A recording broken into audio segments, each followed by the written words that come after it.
Hey guys, তো মই আজি আপোনালোকক দেখাম চন্দ্ৰপুৰৰ ৰাস। মানে আমি যোনদিনাখনে বিষ্ণু মন্দিৰ গৈছিলোঁ সিদিনাখনে মানে আমি ৰাসতো আহিছিলোঁ, কিন্তু মানে পিছবেলা আৰু আগবেলা আমি বিষ্ণু মন্দিৰ গৈছিলোঁ। মানে বহুত বেছি ভাগৰ লাগিছিল, যিহেতু সেইকাৰণে মানে সিদিনা ভিডিঅ'টো নিদিলোঁ বা তাৰে পিছদিনাও নিদিলোঁ, মানে আজি দিলোঁ ভিডিঅ'টো এডিট কৰি। আৰু আপোনালোকে ভিডিঅ'টো সম্পূৰ্ণকৈ চাব বুলি আশা কৰিছোঁ, আৰু লগতে এটা লাইক কৰি দিব আৰু কমেণ্ট কৰি জনাব কেনে পালে। আৰু মানে যিহেতু আজি আমাৰ ৰাসৰ প্ৰথম দিন, সেইকাৰণে মানে দোকানবিলাক খোলা নাই।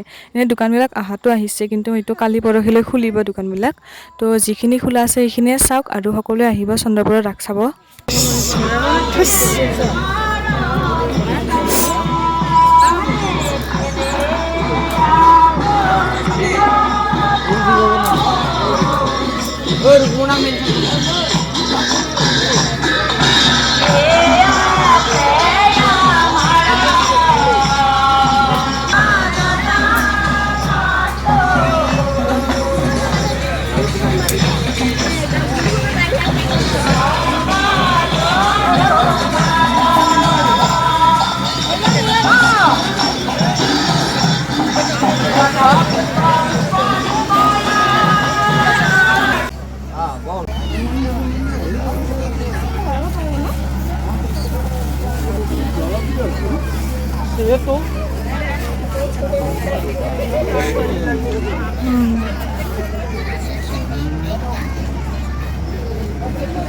Bongkobot.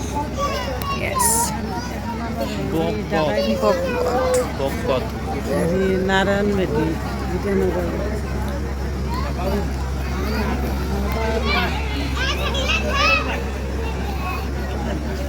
Short hair, popcorn rice. আমি মেলাৰ প্ৰৱেশদ্বাৰত উপস্থিত চন্দ্ৰপুৰ আঞ্চলিক ৰাস উৎসৱ সমিতিৰ সন্মানীয় সভাপতি কেন চন্দ্ৰ বসুমতাৰী ডাঙৰীয়া, সম্পাদক ৰূপন দাসকে প্ৰমুখ কৰি ৰাস উৎসৱ সমিতিৰ সন্মানীয় বিষয়ববীয়াসকল, আজি আনন্দ মেলা উদ্বোধন কৰাৰ বাবে আমি উদ্বোধক হিচাপে নিমন্ত্ৰণ জনোৱা পাঁচজিতেশপুৰ আৰক্ষী থানাৰ ভাৰপ্ৰাপ্ত আৰক্ষী বিষয়া, বন্ধু বান্ধৱী তথা ভাই ভনীসকল, আমি সকলোৱে জ্ঞাত যে চন্দ্ৰপুৰ আঞ্চলিক ৰাস উৎসৱ সমিতি এইবাৰ 44তম বৰ্ষত উপনীত হৈছে। এই 44তম বৰ্ষতে আজি অৰ্থাৎ 15 নৱেম্বৰৰ পৰা 11 দিনীয়া বৰ্ণাঢ্য কাৰ্যসূচীৰে চন্দ্ৰপুৰ হাইস্কুল খেলপথাৰৰ বাকৰিত উদযাপিত কৰিবলৈ আমি আগবাঢ়িছোঁ। আৰু গাইজ, মানে সৰুৰ পৰা ইমান ৰাস চালোঁ, কিন্তু এই চকৰিকেইটাত উঠাৰ সাহস মানে গতাব পৰা নাছিলোঁ। সিদিনা মানে কি কৰিছোঁ, আধা ঘণ্টামান বেলেগক চাইছোঁ, কেনেকৈ উঠে, কেনেকৈ আটা পাৰে, কেনেকৈ ঘূৰয়, মানে আধা ঘণ্টামান বেলেগকে চাই আছোঁ।